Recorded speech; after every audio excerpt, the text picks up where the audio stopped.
I love hair, and I'm certain that many of you know women who have long hair. I remember being in the 70s and 80s watching those commercials where they were washing that gray right out of their hair. I used to love watching the women just shake their hair. And my first memory of someone having beautiful long hair was my grandmother. Her hair was gray, it was silver, and I loved her hair.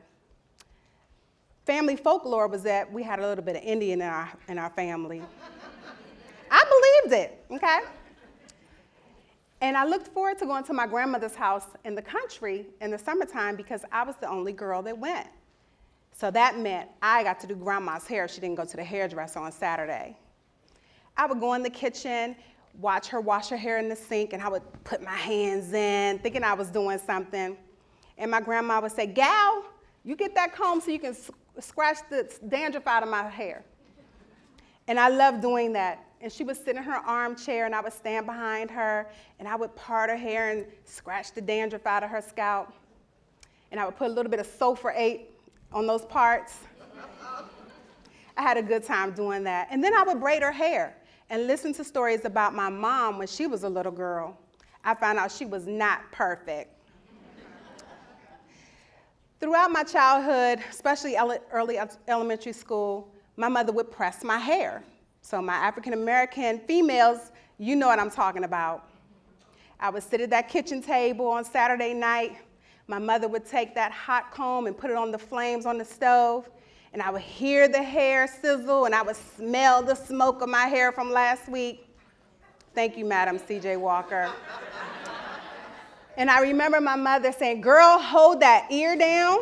You're gonna make me burn you." How am I gonna make her burn me? She has the comb. And I would sit there, and I would get each little section pressed.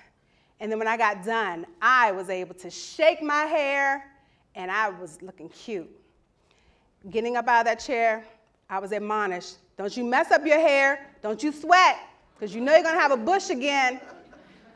So I was ever so careful when I went to bed, when I went to school, when I went to church with my 2 pigtails. Yes, Mom, I'm telling the world, you only know how to do 2 pigtails.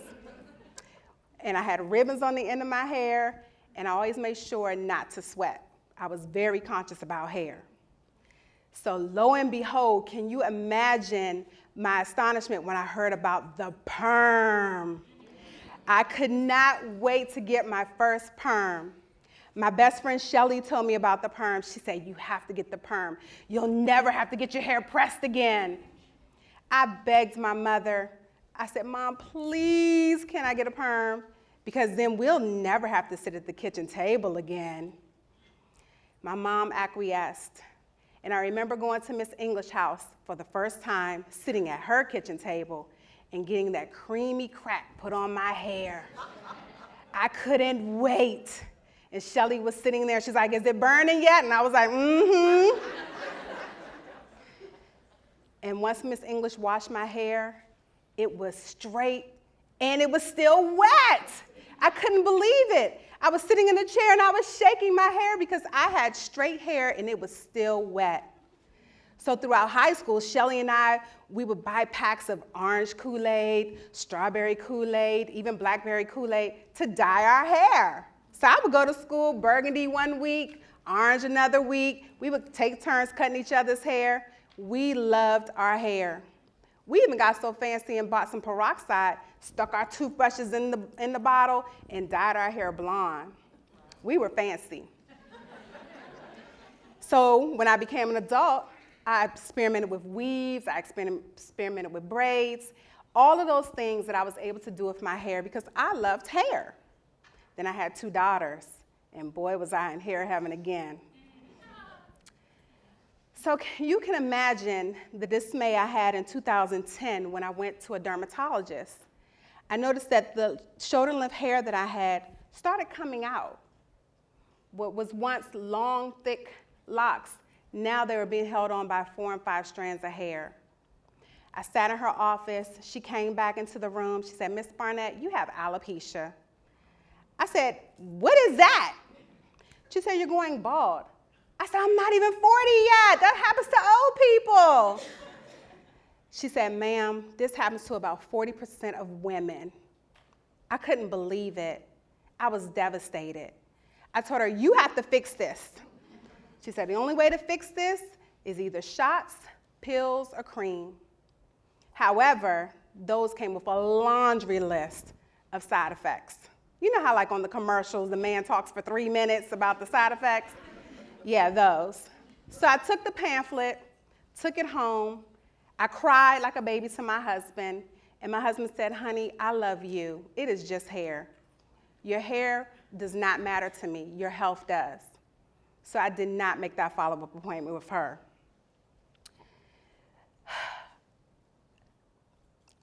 A couple of weeks later, as my hair continued to fall out, I got up one Saturday morning. I asked my husband to take me to the barber shop. And he said, babe, it's Saturday. I said, I know.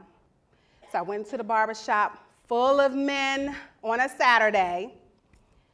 And I sat in the chair and I asked the barber, I said, just take it all off. He looked at me, he said, are you sure? I just closed my eyes, I just shook my head, and my husband just nodded at him.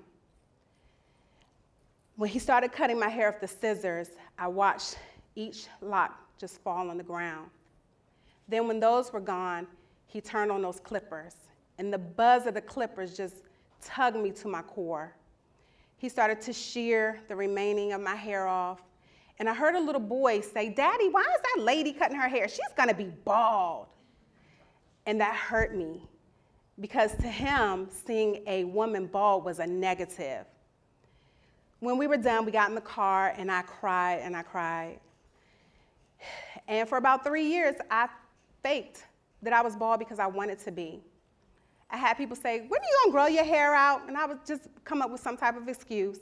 People offered me wigs. You should try wigs. I said I didn't want to do that. And eventually it came to a head when another friend of mine asked me about it.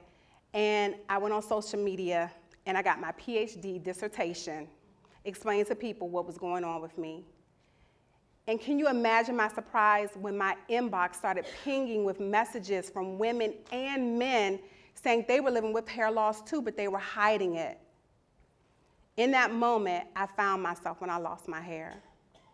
In that moment, I found the strength to be able to start the Embracing Your Baldness conference, where I invited women and girls to come, and they were able to see other women and girls who had lost their hair too.